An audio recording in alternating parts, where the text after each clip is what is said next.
नमस्कार, good evening. मैं Ritesh Kumar, Victory Mentorship phase जो है आपका स्वागत है। आज हम लोग जो है बिहार के बारे में फिर सेकंड लेक्चर स्टार्ट करने वाले हैं, जिसमें हम लोग पढ़ेंगे ऐतिहासिक साक्ष्य कि किन आधारों पे जो है हम लोग जो अध्ययन करते हैं, उनके आधार क्या-क्या हैं, कहाँ-कहाँ मिले हैं, इनकी चर्चा हम करेंगे। पिछले चैप्टर में पिछले क्लास में हम लोगों ने देखा था कि बिहार का जो है होलिस्टिक व्यू में अगर देखें तो किस तरीके से पढ़ा जाए, कहाँ क्या चीज़ पढ़ना चाहिए, किस सेक्टर को हमने उठाया, ज्योग्राफी का हो या फिर इकोनॉमी का हो या पॉलिटी का हो, सारा सब्जेक्ट हमने देखा बिहार के परिप्रेक्ष्य में। और मैं यहाँ पे सिर्फ बिहार का ही चीज़ बताऊँगा।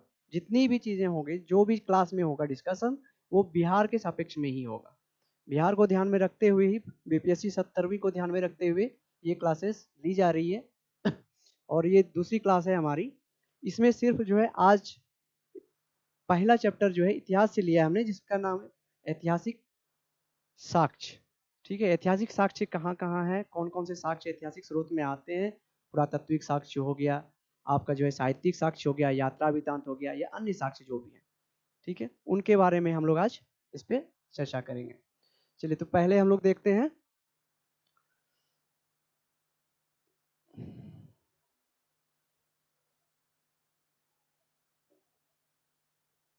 बिहार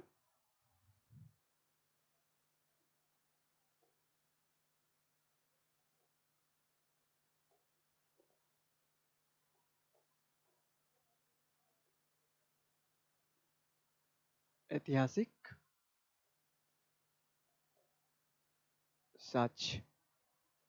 अगर बिहार के ऐतिहासिक साक्ष्य की हम अगर बात करते हैं तो इसमें कौन-कौन से साक्ष्य हैं, कौन-कौन से स्रोत हैं, इनके बारे में हमें पहले जानना ज़रूरी है। तो साक्ष्य को अगर हम देखते हैं तो साक्ष्य को हम साक्ष्य के रूप में क्या-क्या चीज़ देखते हैं? तो सबसे पहला देखते हैं हम पुरातात्विक साक्ष्य।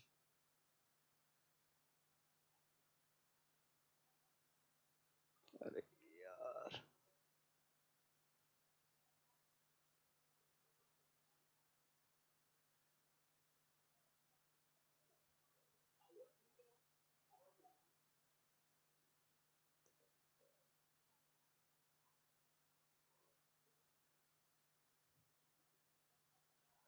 पुरातात्विक साक्ष्य, दूसरा क्या आएगा? साहित्यिक साक्ष्य,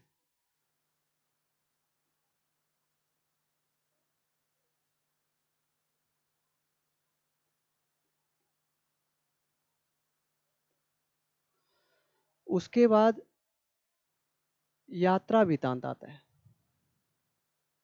विभिन्न देशों से आए हुए यात्री जिन्होंने अपने यात्रा वृत्तांत लिखा है, वो जो है एक साक्ष्य के रूप में उसका उपयोग किया जाता है ऐतिहासिक साक्ष्य के रूप में। ठीक है, ये 3 मुख्य हैं। उसके बाद अन्य में आप जो है बहुत सारे आ जाते हैं अन्य साक्ष्य।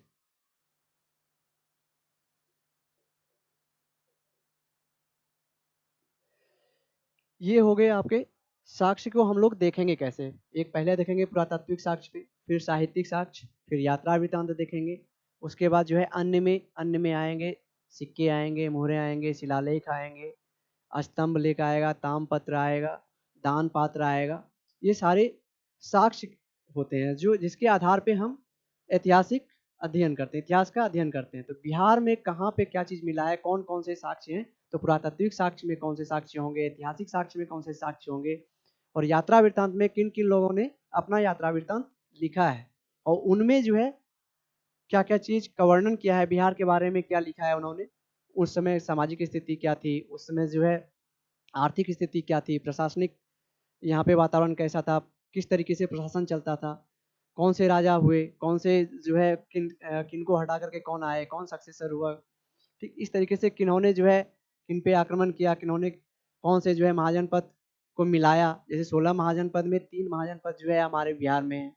आप ये जानते होंगे मगध, अंग और उसके बाद वज्जी। ठीक है, ये 3 महाजनपद जो है बिहार में हैं। इनमें जो है मगध सबसे बड़ा हुआ, मगध ने सबसे पहले अंग को मिलाया, फिर वज्जी को मिलाया, तो बिहार जो है पूरा जो है मगध के अंतर्गत आ गया। उसके बाद धीरे-धीरे मगध का और विस्तार होते चला गया और ये विस्तार होते-होते अफगानिस्तान तक चला गया।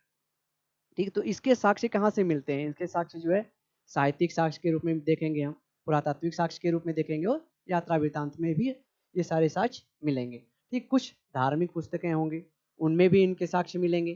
तो कुछ जो है अगर हम आरंभिक साक्ष्य में देखते हैं सिक्के में तो आहत सिक्के मिलेंगे, जिसे पंचमार्क सिक्के बोलते हैं। ठीक है, उसी तरीके से अगर हम गुप्तकालीन आएंगे तो उनके जो है मोहरें अलग होंगी। ठीक, तो ये सारे जो है वहाँ पे साक्ष्य मिले हैं जो बिहार में।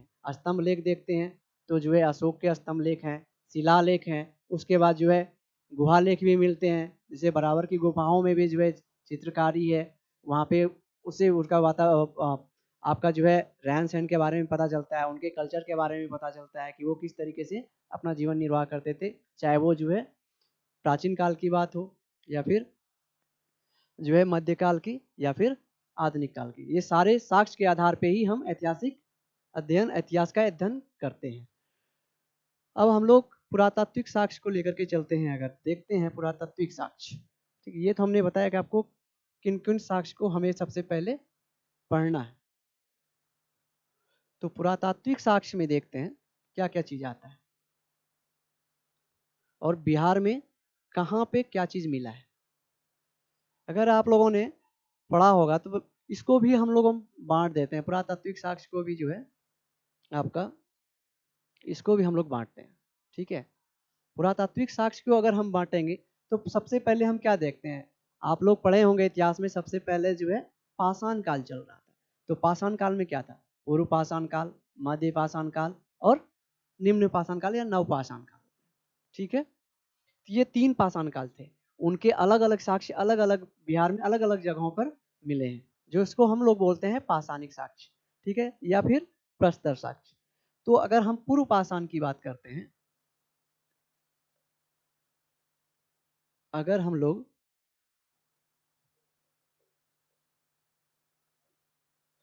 पूर्व पाषाण काल के साक्ष्य को देखते हैं तो ये साक्ष्य कहाँ कहाँ से मिले? पूर्व पाषाण काल के साक्ष्य सबसे पहले देखेंगे कि कहाँ कहाँ से मिले। तो पूर्व पाषाण काल के साक्ष्य जो है आपको मिलते हैं कहाँ से? रप्पा है जो हजारीबाग है, उसके बाद संजय घाटी है जो सिंहभूम के आसपास पड़ता है, ये भी पड़ता है। उसके बाद आप देखते हैं कहाँ पे? मुंगेर में देखते हैं, नालंदा में देखते हैं। लेकिन ये जगहों पे जो है बिहार की ये जगह है, आज जो है हजारीबाग और जो है सिंहभूम ये झारखंड में चले गए हैं, क्योंकि 2015 नवंबर 2000 को झारखंड अलग हुआ और ये जो है स्थान झारखंड में चले गए, ये भाग जो है झारखंड में चले गया। तो पूरा पाषाण काल को अगर देखते हैं तो हमारे यहाँ जो है अगर अभी के आधुनिक बिहार में देखते हैं तो मुंगेर में मिलेगा साक्ष्य, पूर्व पाषाण काल के साक्ष्य मुंगेर में मिलेंगे और आपका नालंदा में मिलता है। पूर्व पाषाण काल में मिलेंगे क्या क्या साक्ष्य? तो ये पूर्व पाषाण काल है, यानी कि 1,00,000 ईसा पूर्व की बात हो रही है। 1,00,000 ईसा पूर्व से लेकर के आपको 60,000 या 40,000 ईस्वी पूर्व की बात हो रही है। इसमें क्या क्या देखेंगे? इसमें आपको फाल मिलेगा, जो साक्ष्य की बात करते हैं तो फाल मिलेगा, खुरपी मिलेगी, कुल्हाड़ी मिलेगी,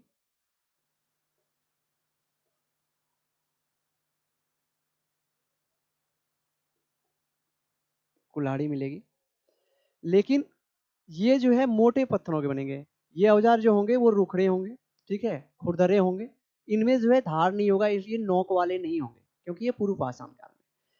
अगर हम मध्य पाषाण की बात करते हैं, मध्य पाषाण की अगर मैं बात करूं, इसी में आगे बढ़ूं दूसरे पार्ट पे पुरातात्विक शोध में, तो अगर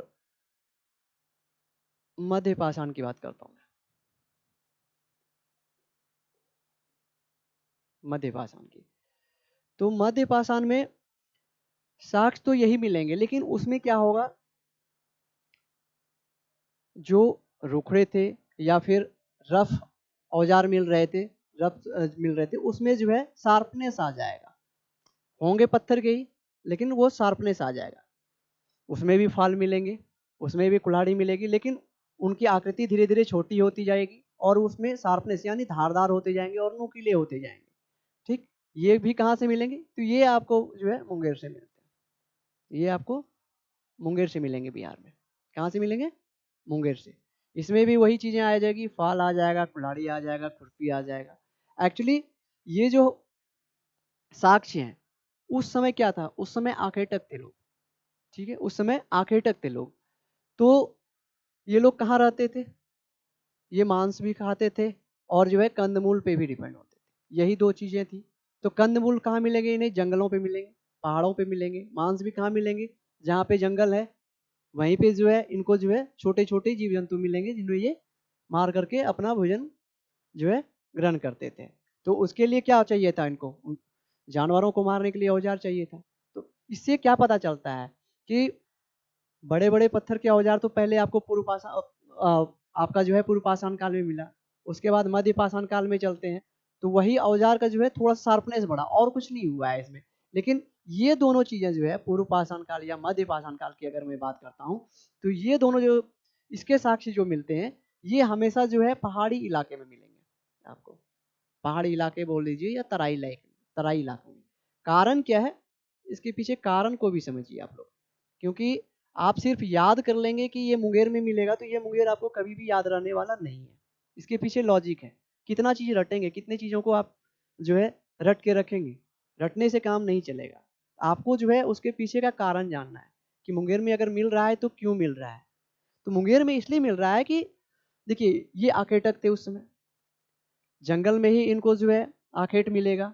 कंदमूल कहाँ मिलेगा? वो भी जंगल में ही मिलेगा। जंगल कहाँ पे होंगे? पहाड़ों पे होंगे, पहाड़ी एरिया में होंगे। तो मुंगेर की पहाड़ी है, ठीक है? जिसको बोलते हैं खड़गपुर की पहाड़ी के नाम से आप जान रहे होंगे। खड़गपुर की पहाड़ी, यहाँ मिलेंगे आपको। क्योंकि ये जंगल में रहते थे, पहाड़ों पे रहते थे, इसलिए इनका उपयोग जो है, ये जो औज़ार बनाते थे, फल हो गया या जो है कुल्हाड़ी है या फिर जो है खुरपी है, तो ये पत्थरों के होते थे। इस यही कारण है कि औज़ार इनके पत्थरों के होते थे क्योंकि एरिया ही उनका कहाँ था? पहाड़ों पे था, जंगलों में था, ठीक है? और आखेट करने के लिए जो है, आखेट भी कहाँ मिलेंगे? इनको जंगल और पहाड़ों पे ही मिलेंगे। इस कारण से इनका निवास स्थान भी इसी एरिया में पड़ा। कहाँ पड़ा? मुंगेर में।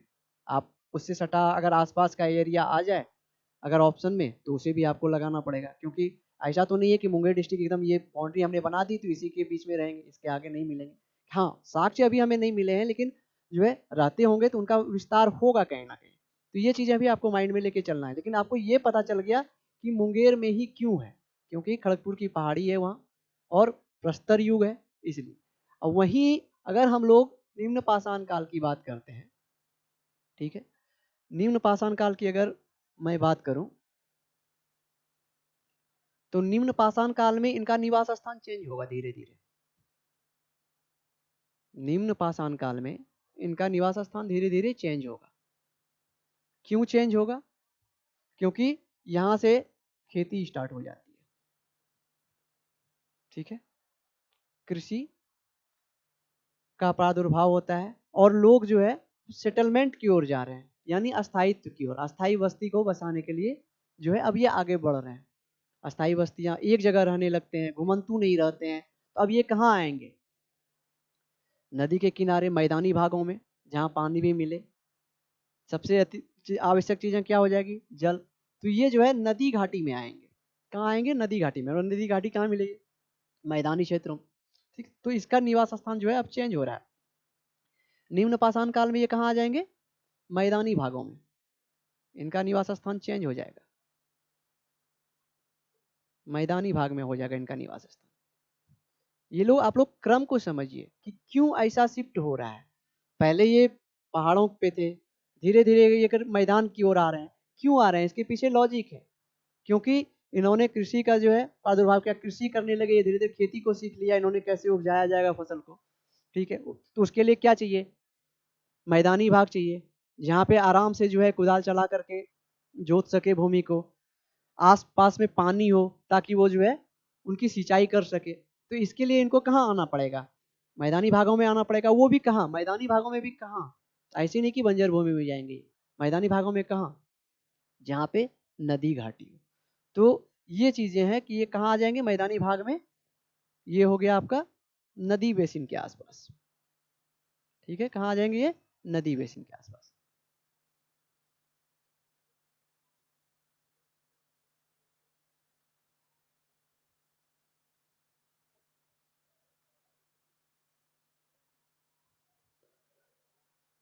अभी हम लोगों ने ये चीज़ें देखा, 3 चीज़ें। अब बिहार में ये नदी बेसिन कहाँ-कहाँ मिलेंगे इनको? ये भी तो चीज़ें हैं। जो चीज़ें हम लोग पढ़ रहे हैं, ये तो हम लोगों ने अभी जो है कॉन्सेप्ट समझा कि कैसे-कैसे चेंज हो रहा है, शिफ्टिंग हो रहा है। लेकिन जगह हम लोगों ने देखा, कहाँ देखा? पहले हम लोग जो है पुरातात्विक शोध में देखे, 3 भागों में बाँटा, कहाँ-कहाँ? एक पूर्व पाषाण काल, ठीक है? उसको फिर मध्य पाषाण काल, फिर नीचे चलते हैं निम्न पाषाण काल। पूर्व को हमने देखा मुंगेर, नालंदा, उसके बाद जो है मध्य को देखा हमने मुंगेर में, ठीक है? निम्न को अगर देखते हैं तो कहाँ चलते हैं हम लोग अब? अब हम लोग जो है अगर नवपाषाण काल की बात करते हैं या निम्न पाषाण काल की, तो यहाँ पे खेती कर रहे हैं। अब इनको जो है खेती करना आ गया, एक जगह स्थायित्व तो हो गई। अब जो है और कुशलता भी तो बढ़ती जा रही है, अपने आप को डेवलप करते जा रहे हैं। तो ये जो औज़ार हैं, ये औज़ार क्या हो जाएँगे अब अति सूक्ष्म होते जाएँगे। औज़ारों का जो है आकार कैसा होता जाएगा? सूक्ष्म आकार होता जाएगा। औज़ार जो है सूक्ष्म आकार के हो जाएँगे, ठीक है? धारदार हो जाएगा और नुकीले हो जाएँगे। ये इनकी ख़ासियत हो जाएगी। क्या हो जाएगी? ख़ासियत किसकी? तो नवपाषाण काल की। ख़ासियत जो है नवपाषाण काल की क्या हो जाएगी? यहाँ पे औज़ार धारदार हो जाएँगे, नुकीले हो जाएँगे और इनके आकार जो है वो छोटे होते जाएँगे, यानी कि शार्पनेस बढ़ती जाएगी। अब हम लोग जो है जो क्वेश्चन पूछा जाता है बिहार में, उनकी अगर चर्चा करें, तो ये पाए कहाँ गए हैं? इनका जो है साक्ष्य मिला कहाँ है? तो इनका साक्ष्य मिला है, एक तो चिरांद है, ठीक है? एक आपका मिला है चिरांद, नवपाषाण काल का साक्ष्य चिरांद में मिला है। दूसरा मिला है चेचर में, दूसरा मिला है चेचर में। चिरांद आपका कहाँ पड़ता है? सारण में पड़ता है। और चेचर कहाँ पड़ता है? ये वैशाली पड़ता है। चेचर कहाँ पड़ता है? वैशाली पड़ता है। ये हो गए क्वेश्चन आपके जो है एग्जाम पॉइंट ऑफ व्यू से। याद क्या रखना है आपको? चिरांद कहाँ है? सारण में। चिरांद और चेचर से नवपाषाण युगीन साक्ष्य प्राप्त हुए हैं। ठीक है, तीनों काल का आपको याद हो गया, पता चल गया तीनों का। पूर्व पाषाण काल का साक्ष्य कहाँ मिला? मुंगेर और नालंदा। ठीक है, मध्य पाषाण काल की अगर बात करता हूँ तो वो भी मुंगेर में मिलता है। और जैसे ही हम लोग नव पाषाण काल की बात करते हैं तो शिफ्टिंग हो जाता है, क्या उनका निवास स्थान ही शिफ्ट हो जाता है और चले आते हैं वो नदी घाटी बेसिन में। ठीक, और वो कहाँ मिलते हैं उनके साक्ष्य? चिरांद और चेचर में। सारण गंडक नदी के आसपास आपको देखेंगे। ठीक है, वैशाली आप देखते हैं तो वो भी गंगा नदी के किनारे बसा हुआ शहर।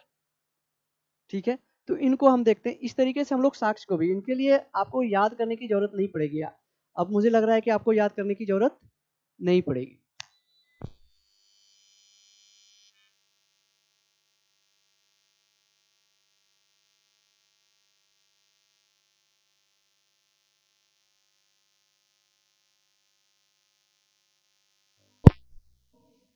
होल्ड,